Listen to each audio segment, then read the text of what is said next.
We're gonna go into strength training for CrossFit, and we're gonna start right now.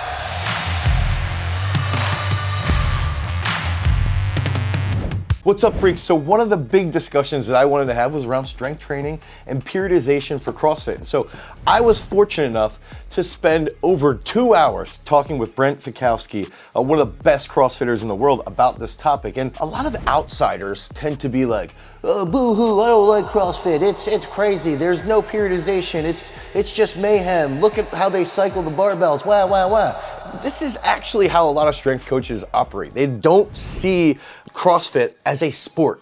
They see it as just all this stuff thrown on the wall, and those are the exercises that they are gonna do.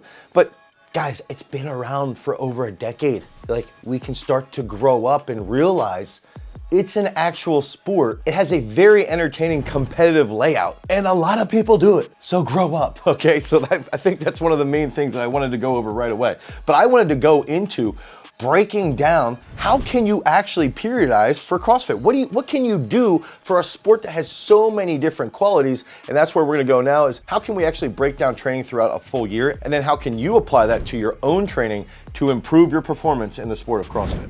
Okay, so the first thing that we have to do is we've got to think about it. If you're a strength coach and you're thinking through the lens of training for wrestling or training for football or training for soccer or training for baseball, basketball, what are those qualities that are needed for those specific sports? And then typically what we'll do is we'll say, okay, these are the qualities for the sport here, and this is where the athlete or the organism is here, okay? And so we need them to sort of unite. We need this athlete to improve the qualities in the sport via strength training, resistance-based training, plyometrics, whatever that might be, skill-based work, so that they can sort of get better and better and better at their individual sport.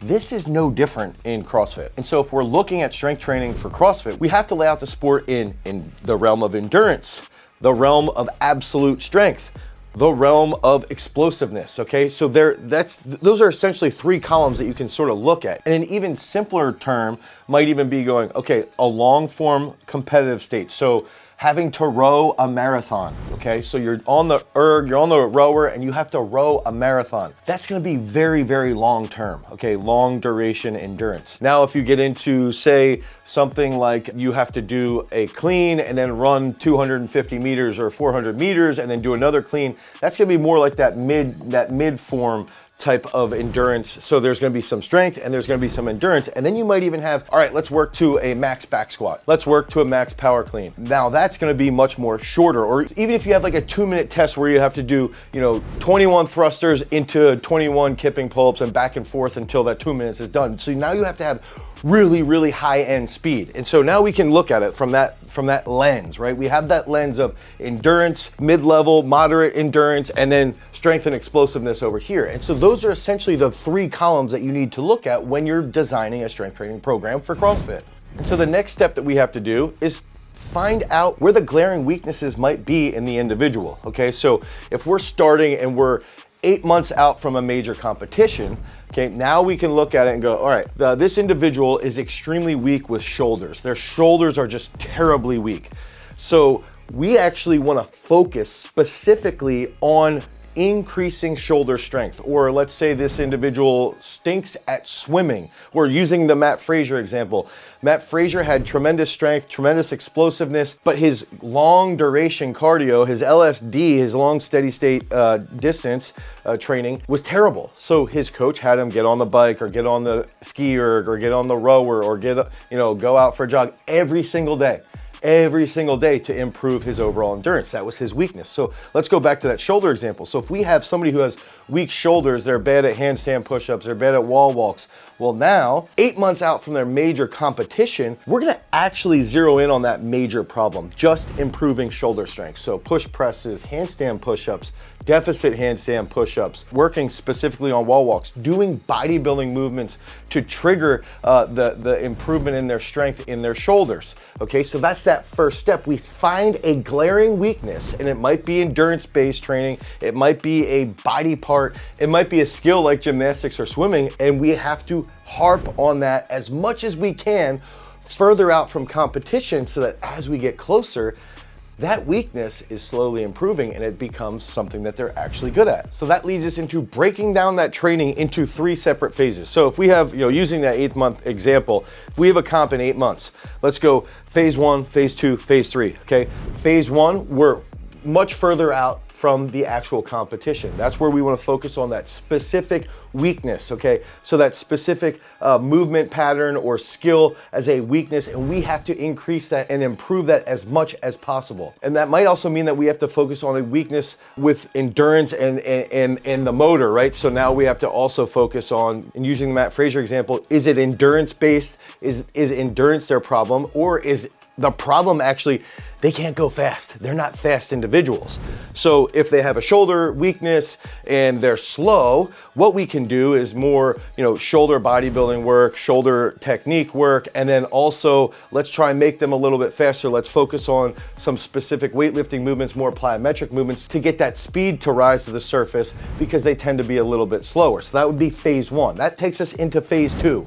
So phase 2, what we want to focus on is taking that shoulder work, okay, for this example that we're using, and implementing that with larger compound movements. So we take that, okay, we've got somebody who has weak shoulders and they tend to be really slow. Now we need to, as we get into phase 2 and we're 4 to 5 months out from competition, let's start to unite this with more compound movements. Let's see if they can transfer the strength that they improved upon in phase 1. Let's see if they can transfer that. And we're starting to see, okay, now they're getting a little bit faster. Their jumps, their plyometrics, their bounds, their sprints, all their technique work that they had to do to improve their speed now is starting to improve and enhance. So in phase 2, we want to unite everything together. We want to see, okay, can we get them to start to move a little bit faster from exercise to exercise? Can we get them to execute thrusters and burpee pull-ups a little bit more rapidly? And then we can take that and start to understand typical testing methods that are used at competitions. Okay, so if you're going to the CrossFit Games, how have they broken out the tests, the challenges over the last decade? So now we start to understand how the sport is laid out. Now we're actually getting closer to specificity, okay? So this is where it's very similar to strength training for other sports. The closer you get to that peaking schedule, the more specific you get with training. Here's what strength coaches are missing when they're talking negatively about CrossFit is that the sport as a specific sport is very, very broad. So there's a lot of chaos. So we actually do this on the surface. It looks like we're programming in reverse, but in reality, we're programming specific to the sport, just like we always do. And so now in phase 2, we start to understand the tests and challenges that they're going to be having at these various competitions. And then that takes us into phase 3, where we're going to start to have them peak. And so in phase 3, this is where I like to bring in our term here, the garage strength coin term of chaos coordination, but this is chaos coordination on a macro level. Okay, so usually chaos coordination would be an open skilled sport like football, like wrestling, like soccer, where there's just chaos out on the field, and that's how your body has to learn how to coordinate. In the sport of CrossFit, there's gonna be 2 to 3 days in phase 3 where it's just total chaos. And so if you're trying to peak someone, there's 2 or 3 days a week where you have them come in and they might not even know what that workout's going to be, and they might have to do an example workout from a past games. They might have to do an example workout that you made up to test their long endurance, or to test their short explosive power output, or to test their 1 rep max. Those 2 to 3 chaos days will then be coupled with probably 2 days of specific work. And what I would look at is these 2 days of specific work. Every single week, we're gonna do these 2 days of pre-programmed work. And that might happen for 3 to 4 weeks. So during phase 3, it might be a 2 or 3 month time frame before we head into that peak, likely about 8 weeks to 10 weeks. And so we're gonna have 2 to 3 days each program, each week, that are gonna focus on specific premeditated routines. Okay, so these routines, everybody knows what they're gonna be, and you can sort of use those as a guideline. And it might be a traditional weightlifting session if they have bad weightlifting technique. It might be a traditional powerlifting session if they're weaker. And then as we roll through phase 3, they'll have these 2 days as a sort of a baseline for each week on how they're feeling. And then those other 2 to 3 days are gonna be total chaos. And that is the sport. The sport is chaos. So now there's more specific work going into peaking. But that takes us into the peak. And then as you get to a competition where you might not know the actual events until the day of the event or 2 days out from the event, now you have those 2 days that your strength levels or your technique or your endurance work is all solidified over here, but you also have those 3 days each week where it's total chaos and you've been prepared for everything because of what you did with the specific work in period 1, what you did with the transition work in period 2, and now what you've done with that peak work in period 3. So the big takeaways from strength training for CrossFit is know the sport. Okay, know the sport. The sport's chaos. It's counterintuitive the way that you're going to be programming, but in reality, when you look at it through the lens of what the sport is, it's the same way that you're going to program for every single sports performance.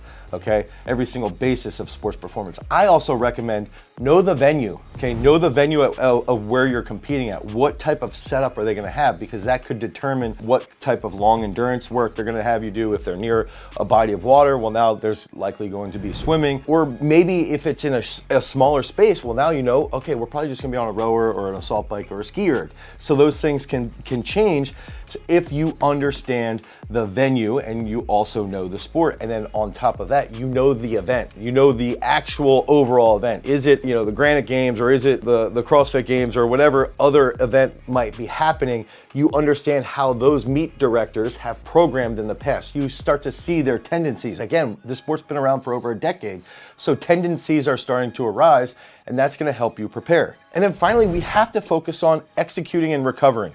It's a very challenging sport. There's a lot that goes into it. There's a lot of skill work. There's a lot of technique work. There's a lot of endurance. There's a lot of max strength. There's a lot of explosiveness. Know where your weaknesses are, work backwards, figure that out, and then that will help you lead to a greater peak. And if you need help peaking, we put together a strength training for CrossFit program. You can click on the link down below, head over to garagestrength.com, and we can help you become a better CrossFitter. And if you want to learn more about sports performance, head over to garagestrength.com and pick up our Sports Performance Bible. It's a book and course based around all sports performance and how we got 5 different athletes to the Olympics. Again, freaks, make sure that you cultivate your power.